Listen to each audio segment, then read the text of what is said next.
Bueno, pues es un honor y una gran oportunidad de abordar un tema poco común, pero muy importante.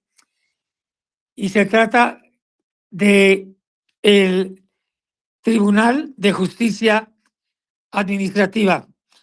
Saludo con mucho gusto a tres de sus integrantes, que es la doctora María Bárbara Templos. Ella es magistrada de la 9ª Zona Regional, con sede en la Ciudad de México, en el Tribunal Federal de Justicia Administrativa. Doña María Antonieta Rodríguez García, secretaria de Acuerdos de la segunda ponencia de la Sala Regional Metropolitana, y la doctora Claudia Lucía Cervera, magistrada de la segunda Sala Regional. A todos ustedes, muchas gracias.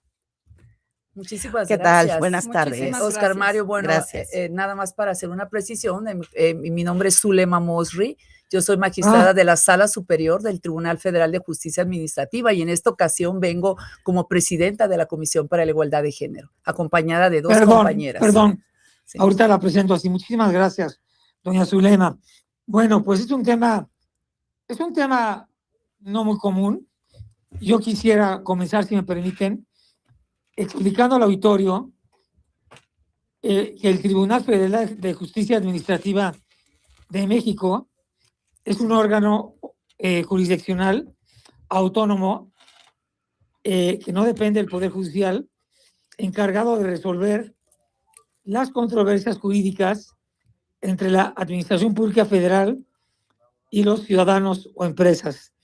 El Tribunal Federal de Justicia Administrativa tiene la facultad de juzgar si los actos de las autoridades federales son legales o no, y sus principales áreas de competencia incluyen materia fiscal, como impugnación de multas, cobros de impuestos, auditorías o resoluciones emitidas por el SAT, por el IMSS, por el Infonavit.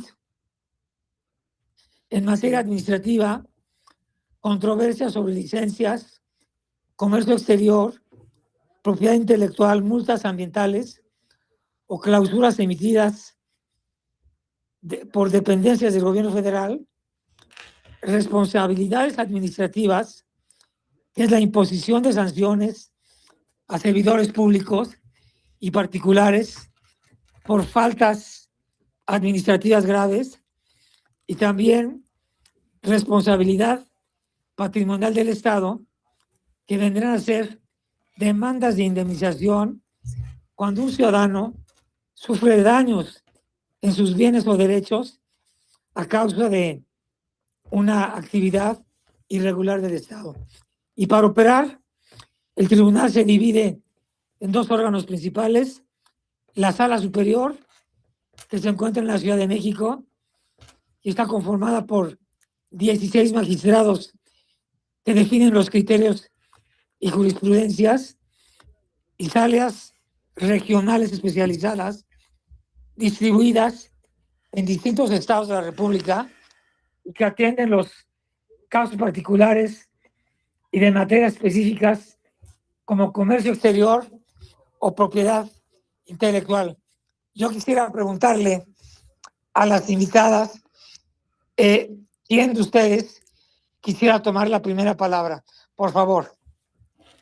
Bueno, muchas gracias, Oscar Mario. Bueno, vengo como presidenta de la Comisión para la Igualdad de Género a dar cuenta a la sociedad mexicana, a ustedes, al mundo, y así lo diría, porque estas sentencias no solamente son una aportación porque transforman la vida de las personas o son valiosas para el tribunal, sino realmente es una aportación para la humanidad.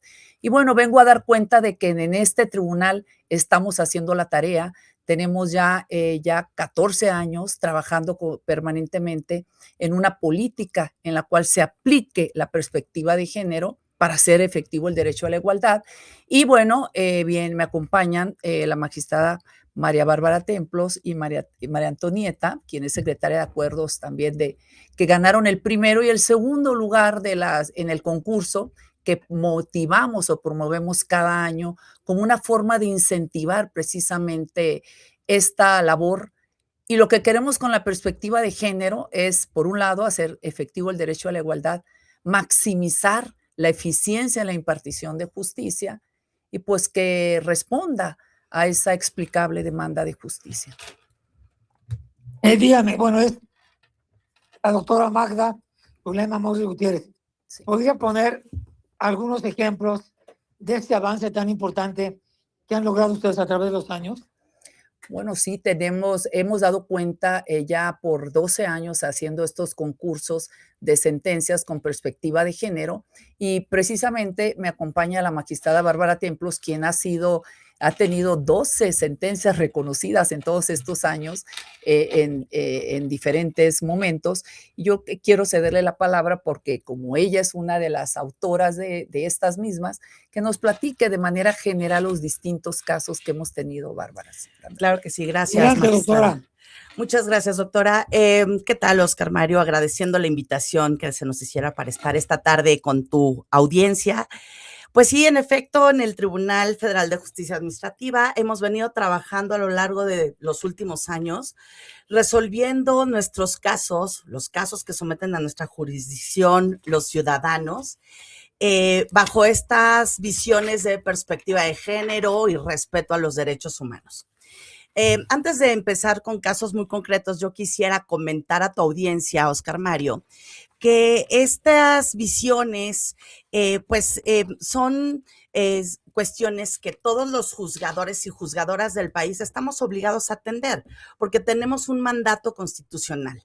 La Constitución ordena que todas las autoridades mexicanas, del Estado mexicano, pues deben de atender y deben de respetar y garantizar el respeto a los derechos humanos. Y nosotros como juzgadores en este tribunal, pues no estamos exentos de ello. Y concretamente les voy a platicar algunas experiencias que he tenido la oportunidad de resolver en mis casos. Por ejemplo, mira, tenemos, ya lo decías tú en la parte introductoria, que tenemos, hay una multidiversidad de materias en el ámbito administrativo que tiene que ver con impuestos, con multas, con prestaciones de seguridad social. Y aquí permíteme detenerme porque este es un sector de la población que se ve muy afectado por el actuar de las autoridades administrativas, y me refiero al tema de las pensiones por viudez, pensiones por concubinato. Las personas que están en calidad de concubinato, pues a veces se ven expuestas a que se les quitan los derechos de pensiones porque no acreditan ciertas relaciones emocionales que durante su vida tuvieron con estas personas que fueron objeto, que fueron sujetas de una pensión por jubilación. Las personas, tú sabes que cuando terminan sus derechos laborales, obtienen una pensión por los años de trabajo realizados.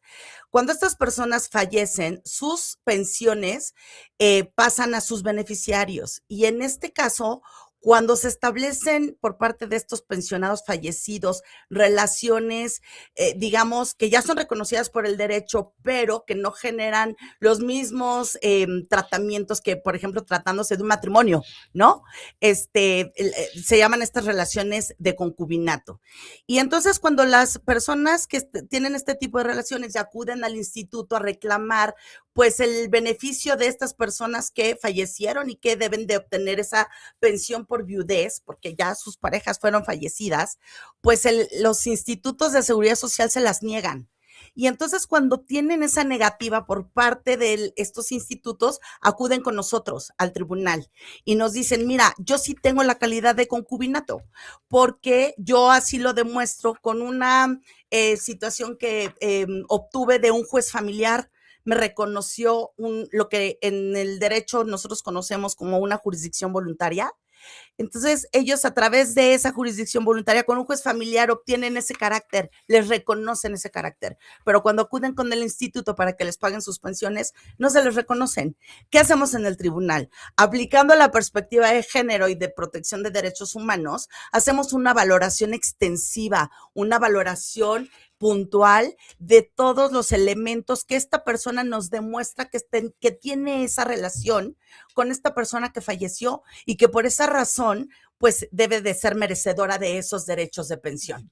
Nosotros resolvemos, analizamos el caso, aplicamos metodologías. Esta metodología es muy técnica, tiene diferentes pasos y tiene una aplicación de ordenamientos de carácter nacional, incluso de carácter internacional, con las convenciones internacionales de protección de derechos de mujeres, de hombres, porque la perspectiva de género no tiene que ver nada más con un tema de mujeres. Entonces, una vez aplicando toda esta metodología, pues, ¿qué hacemos? Reconocemos al final en nuestros fallos que estas personas tienen derecho a que se les sea pagado esos recursos que requieren pues, para su subsistencia en la vida, ¿no? Este es uno de los casos. Yo te puedo platicar de muchos ejemplos, pero este es un caso muy emblemático, digamos, y que es muy constante que se nos presenta en nuestros juicios. Doctora, le preguntan, ¿cuáles son las bases legales para sustentar un concubinato y de qué depende? Bueno, las bases legales están previstas en la legislación civil y, por ejemplo, tenemos que la legislación dice que pues una relación de concubinato se puede establecer por el trato consuetudinario entre la pareja durante 2 años o por el hecho de tener hijos, ¿no? O por el hecho de que sea determinado de esa manera por una autoridad judicial, que son los casos que yo comentaba. Entonces, estas características y estas situaciones son las que hay que acreditar. El problema es que muchas veces los institutos de seguridad social, con todo y que se llevan estos elementos para acreditar esas relaciones, no se los reconocen. Y entonces tienen que llegar al juicio con nosotros para que nosotros examinemos esas cuestiones que nos presentan en el juicio. Imagínate, Oscar Mario, que en el juicio nos acompañan actas de nacimiento de menores que surgen a través de ese tipo de relaciones. Y habiendo menores, dice la ley, ni siquiera me tienes que acreditar que estuviste cohabitando con esta persona durante X tiempo. Ya no hay. Es más, se acaba de reducir, si mal no recuerdo, la relación de cohabitación a 1 año. Y aún así, si tú presentas actas de nacimientos de los hijos nacidos de esa relación, debería de reconocerse esa situación. Y fíjate que no ha sucedido. O sea, bueno, no sucede por parte de las autoridades que otorgan este tipo de derechos pensionarios. Una pregunta interesante de Puebla. Doctora Templos, yo llevaba 6 años de novia con mi actual esposo y llevamos 2 años de casado. Esos 6 años se pueden agregar a la relación en caso de divorcio como concubinato. Bueno, lo que pasa es que no existe un divorcio como concubinato. A ver, esta persona, lo que yo quiero entender es que de entrada obtenía una relación de concubinato porque no estaba formalizada de ninguna manera y en el momento que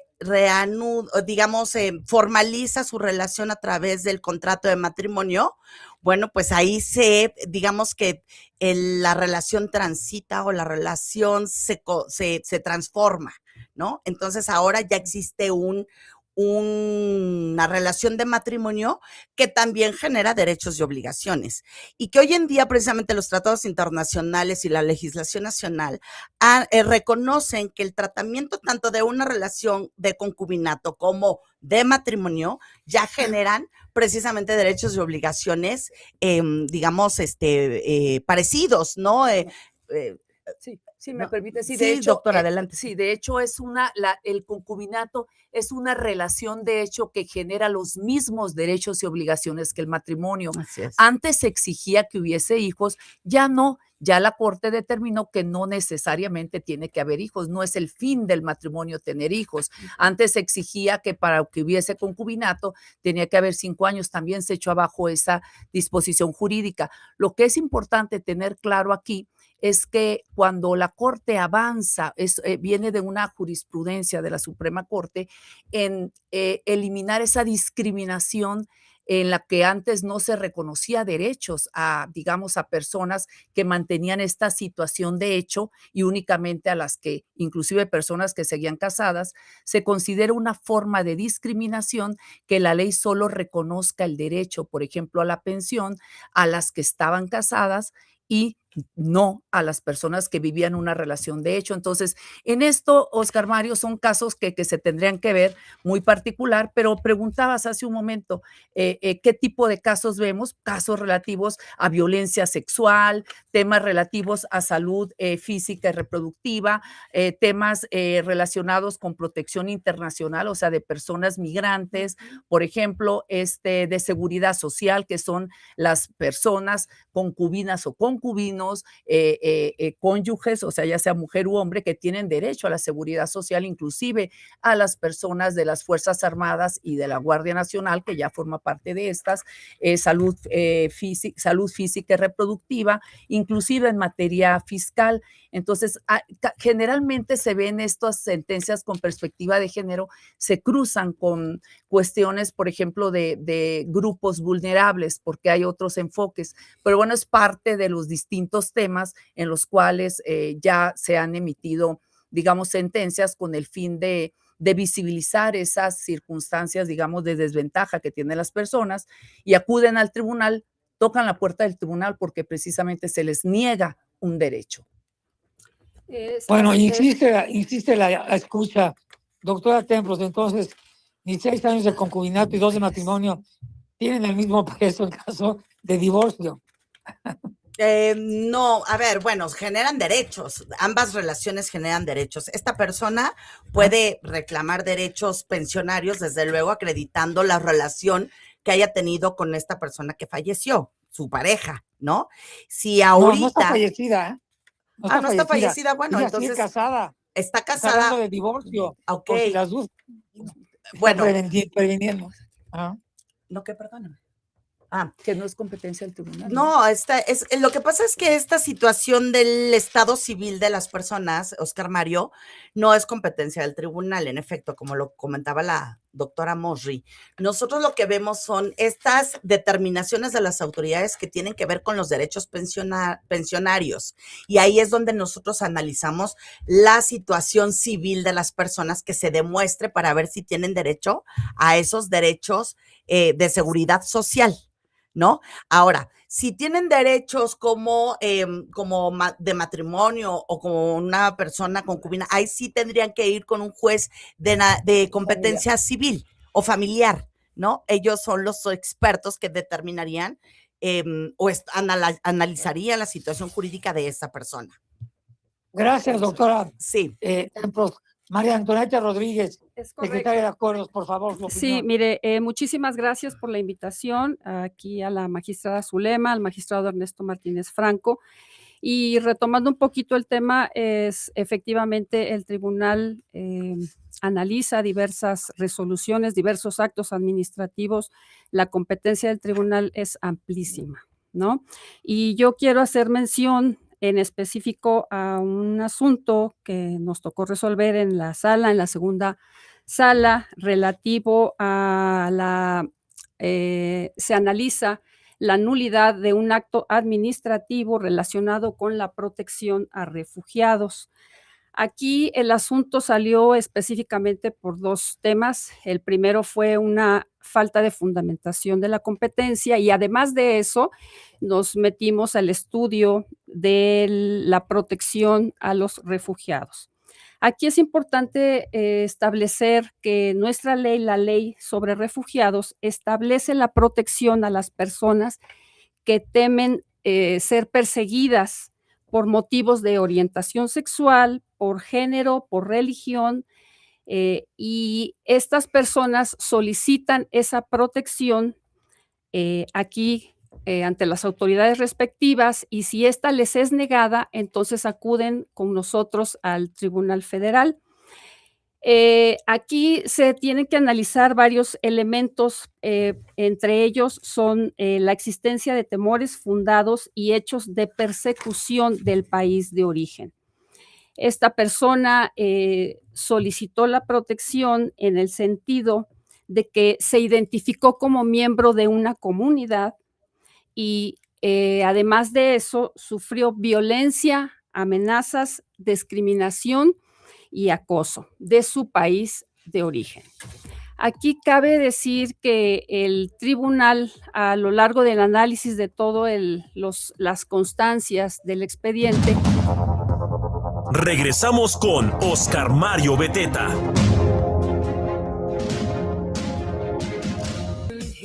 Bueno, regreso a la plática con las magistradas del Tribunal de Justicia Administrativa, la doctora Magda Zulema Mosri, magistrada de la Sala Superior y presidenta de la Comisión para la Igualdad de Género del Tribunal Federal de Justicia Administrativa, la doctora María Bárbara Templos, magistrada de la 9ª Sala Regional con sede en la Ciudad de México, y doña María Antonieta Rodríguez García, con quien me quedé escuchando su reflexión. Adelante.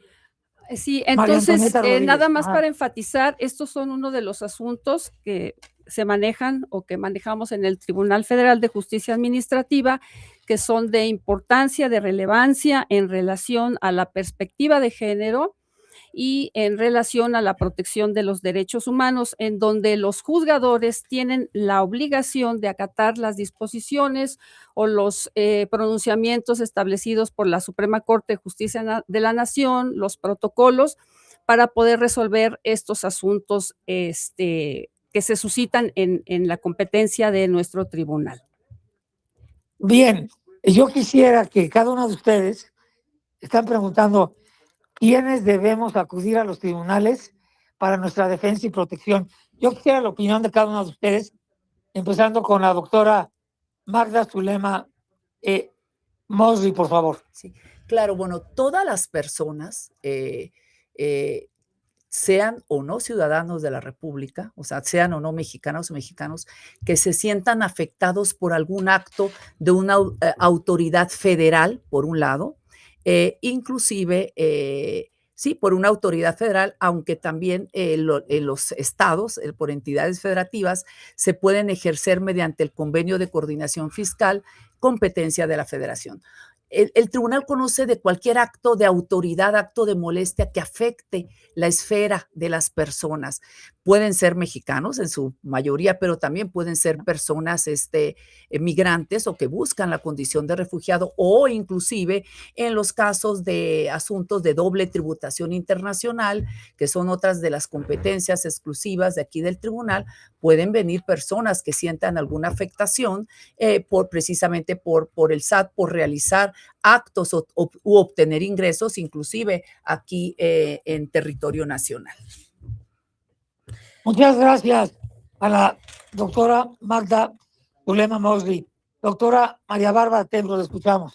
Gracias, Oscar Mario. Bueno, primero sí quisiera aclarar que todavía no tengo el grado de doctorado, estoy en proceso de trabajarlo, pero bueno, volviendo a tu pregunta, mira, concretamente podemos hablar de casos de pensionados, casos de discriminación por diversas razones, ¿no?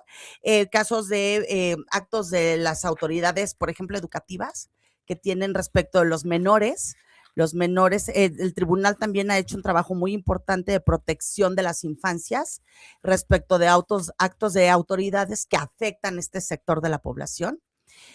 También tenemos, por ejemplo, los casos donde se reclama la responsabilidad patrimonial del Estado, es decir, el actuar de diversos servidores públicos que afectan a personas, por ejemplo, por negligencia médica, por una mala práctica médica que se infieren a las personas derechohabientes del ISSSTE o del IMSS, pues también pueden acudir con nosotros reclamando indemnizaciones por pagos de daño moral, de daño personal, daños materiales, etcétera, ¿no? Son asuntos muy interesantes y la verdad es que complejos en su análisis, pero ahí los hemos estado atendiendo con estas visiones y tenemos un sinnúmero de de actuación en el tribunal de las materias, porque como decía la magistrada Mosri, las materias son amplísimas. Por concepto de multas, por ejemplo, personas de la tercera edad que son multadas o que se les establecen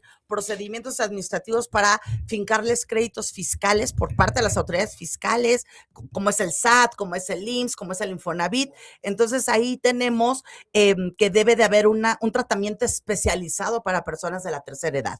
En fin, son un sinnúmero de materias, sinnúmero de casos que hemos nosotros conocido y que conocemos diariamente en nuestra cotidianidad jurisdiccional, y que el tribunal tiene este compromiso con la ciudadanía precisamente para proteger y garantizar y restaurar cuando existan violaciones a sus derechos humanos. Así Gracias a la magistrada María Bárbara Templos. Y finalmente, la secretaria María Antonieta Rodríguez con su análisis final. Así es correcto lo que ambas magistradas señalan. La competencia del tribunal es amplísima. Se habla de multas de Profeco, también de multas del trabajo.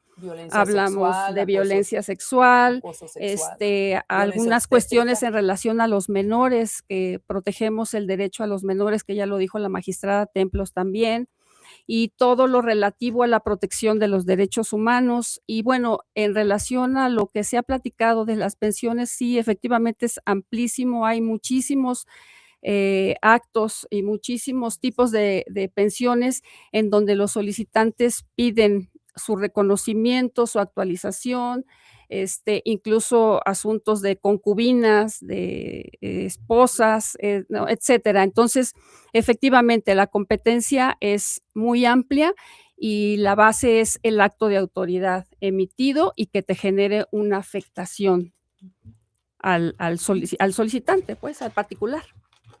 Bien, magistrada Magda Zulema Mosri. Sí.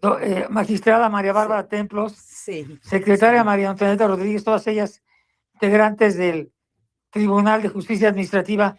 Fue un gustazo y un honor platicar con ustedes. Al contrario. Muchas gracias. Gracias, Óscar Mario, por la oportunidad de este espacio de dar a conocer que en el tribunal la política institucional de igualdad de género se va edificando, se va construyendo. Y bueno, afortunadamente tenemos personas juzgadoras conscientes que han asumido este compromiso con México, este compromiso porque es una aportación a la humanidad. Por eso, pues están las personas que nos acompañan representando a este tribunal. Y yo solo decir que en lo que se creía un terreno árido, pues ha quedado claro que se ha cumplido la tarea, que hay personas que han visto precisamente la situación de la justicia, ya no es ciega, la justicia se quitó la venda y afortunadamente queremos que este proceso natural que tienen algunas personas que pues tienen años siendo reconocidas con su trabajo, por eso pues nos acompañan aquí. Y bueno, en el caso de la magistrada Bárbara Templos, pues que esto ya se convierta en un fruto y una cultura institucional para todos. Muchas gracias a todos ustedes. Gracias, Óscar Mario. Gracias. Bueno, yo